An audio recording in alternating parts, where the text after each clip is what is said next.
Welcome back, investors and traders. Today we are going to look at the quarterly result of Titan Company Limited. So this is the earning presentation for the quarter ended September 30, 2024. So let us look at the consolidated profit and loss statement for Titan Company. So operating revenue is up 26.4% here. This is the second quarter performance. From 10,713 crores to 13,538 crores, so 26.4% operating revenue is increase. तो ये तो अभी तक तो ठीक है।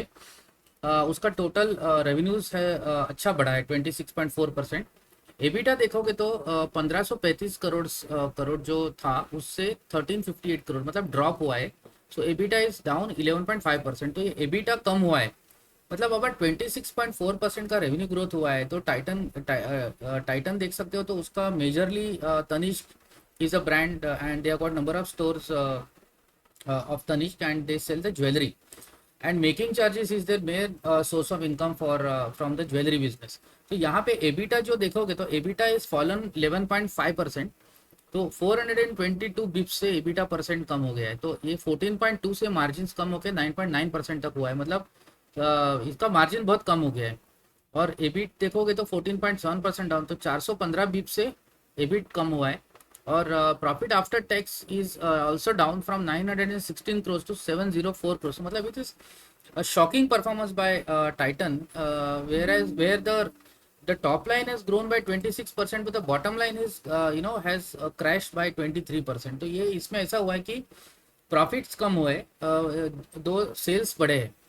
तो इसमें ऐसा है कि ये जो ज्वेलरी जो बिजनेस है ना, इसमें ऐसा होता है कि जैसे गोल्ड का प्राइस होता है, गोल्ड के प्राइस के बेस पे कंज्यूमर डिमांड रहती है। जैसे गोल्ड का प्राइस बढ़ते जाता है तो कंज्यूमर डिमांड जो है वो ज्वेलरी सेगमेंट में कम होती जाती है, because people will go for low value jewellery. तो इसमें जैसे बीच में इनका government announce the custom duty reduction, तो उससे थोड़ा बहुत गोल्ड में इंक्रीज हुआ था, गोल्ड डिमांड में। बट गोल्ड प्राइस जो अभी बढ़ा है, gold price has reach very high levels, तो इसमें jewellery demand is has impacted. तो इससे स्ट्रेट अवे हमको पता चल रहा है कि इनका ज्वेलरी बिजनेस में काफ़ी इट हैज़ मार्जिन कम हुए हैं, प्रॉफिटेबिलिटी कम हुई है। तो this is a shocking result from Titan. Segmental performance देखोगे तो ज्वेलरी में 25.5% का रेवेन्यू ग्रोथ हुआ है, which is at 10,763 crore. Watches में 19% ग्रोथ हुआ है, आई केयर में 7% ग्रोथ, मतलब but is a very small segment of Titan. 14% emerging business में और 10.1% कॉर्पोरेट्स में। तो टोटल 24.2% का स्टैंड अलोन बेसिस और कंसोलिडेटेड बेसिस पे आप देखो तो 26% का ग्रोथ हुआ है। This is the top line growth. So now here we can see for the half year of FY25 the margins have gone down. See here 7.9 से सीधा 6.9 तक गया है। So this is the PBT margin. So PBT margin has fallen from 7.9 to 6.9%. That is from 973 crores to 948 crores. तो jewellery sector में आप देख सकते हो कि क्वार्टरली ट्रेंड्स कैसे है। तो क्वार्टरली ट्रेंड्स में आप ये जो Q1 FY25, Q2 FY25, तो जून क्वार्टर में इनका जो 10% ग्रोथ हुआ था फर्स्ट हाफ, और ये FY25 22,505, this is the total income. और 27% का सेकेंड क्वार्टर में ग्रोथ हुआ है, लेकिन ग्रोथ हुआ है सेल्स में, ग्रोथ हुआ है। इसमें ऐसा है कि जैसे गोल्ड का प्राइस बढ़ता है तो पीपल बाय मोर गोल्ड कॉइन्स, और गोल्ड कॉइन में ज़्यादा मेकिंग चार्जेस नहीं रहता है। तो टाइटन गेट्स इम्पैक्टेड बिकॉज जितने ज़्यादा लोग गोल्ड ज्वेलरी परचेस करेंगे तो उतना मेकिंग चार्जेस पे टाइटन अर्न्स देयर इनकम। लेकिन जैसे जैसे गोल्ड का प्राइस बढ़ता है, डिमांड स्लोज डाउन, फुटफॉल्स कम होते हैं लोगों के, और गोल्ड कॉइन की तरफ लोग ज़्यादा जाते हैं, गोल्ड ईटीएफ की तरफ ज़्यादा जाते हैं। तो ये टाइटन का यही हुआ है कि people are now moving focus from jewellery to gold coins from the investment perspective, because if the gold price goes up your jewellery demand goes down. तो यहाँ पे आप देख सकते हो फर्स्ट हाफ में 10.3 से 8.3% एबिट मार्जिन हुआ है, तो ये काफ़ी नीचे गया है margin. So a jewelry business has been impacted by a rise in gold prices. That is clearly evident in the Titan's results. Watches segment में इनका देखोगे तो 15% ग्रोथ हुआ, तो अभी 19% टोटल इनकम हुआ है। सो थोड़ा बहुत वॉचेस एंड वेरेबल्स में इंक्रीज हुआ है, और margins if you see for EBIT margins also around 14.9% का ग्रोथ हुआ है। If you see the jewelry domestic quarterly performance, Q2 domestic income rebounded after a sluggish Q1. So ये Q2 में कैसे हुआ है कि इनकम तो इंक्रीज हुआ है, लेकिन इसमें कस्टम ड्यूटी जो रिडक्शन किया था गवर्नमेंट ने, तो there was a gold rush, लेकिन वो गोल्ड रश हुआ था but that did not last much. because gold prices continuously went up. So gold segment grew 30% YOY and studded grew 12%. The like-to-like secondary growth for division came at 15% for the quarter.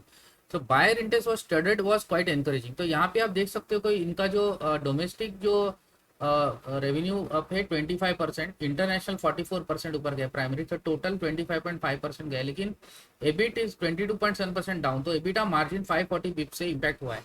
तो इसमें ऐसा है कि लोग ज़्यादा gold coin की तरफ ज़्यादा जा रहे हैं जिसमें मेकिंग चार्ज कम है, and that is how Titan is getting impacted. तो इस टाइम टाइटन का प्रॉफिट्स काफ़ी सारा इम्पैक्ट हुआ है, तो results are not as per market expectations.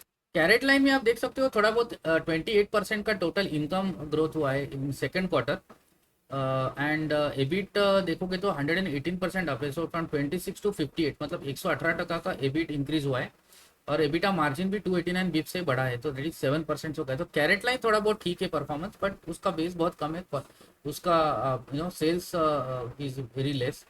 तो इसमें ज्वेलरी बिजनेस में ऐसे हुआ है कि एंट्री बैरियर्स जो बोलते हैं, तो initially the Titan got a head start because it came out with hallmarking of jewelry, and there are it benefited from the unorganized to organized का जो शिफ्ट है। लेकिन जैसे जैसे गोल्ड प्राइस बढ़ने लगा वैसे वैसे इनका ज्वेलरी डिमांड कम होते गया, फुटफॉल कम होते जा रहे लोगों के, और कॉइन्स की तरफ ज़्यादा इन्वेस्टमेंट हो रहा है, तो इसके हिसाब से टाइटन का इम्पैक्ट हुआ है performance for this quarter. So overall, the results are very, below market expectations. Though the jewelry sector has shown 27% growth in like the total income grew 27%, but आप देखोगे तो EBIT margin जो है that is crashed from 13.1 to 8.3 here. Watches and wearable segment 19% का growth हुआ है, और 22.5% का उसका एबिट मार्जिन बढ़ा है। आई केयर में आप देखोगे तो 6.9% का ग्रोथ है, और -12% का एबिट मार्जिन नीचे गया है। अदर बिजनेस 38% का ग्रोथ हुआ है, लेकिन मार्जिन डाउन। और ओवरऑल देखोगे तो टाइटन का मार्जिन फ्रॉम 12.8% से 8.7% तक गया है, मतलब it was very shocking performance by Titan. It clearly shows that margin pressures are playing a big role in Titan's performance. So the next quarter, that is the October to December quarter, is a festive quarter. So let us see how the festive demand picks up. There are weddings which are slated in this quarter, and wedding demand is going to see how Titan's jewelry business is going to pick up. So that is going to be a big tailwind for Titan going ahead. But overall, the results were below expectations, and I don't think that this performance was very encouraging for Titan. So I hope you like the video. If you like the video, kindly click on the like button. Thank you.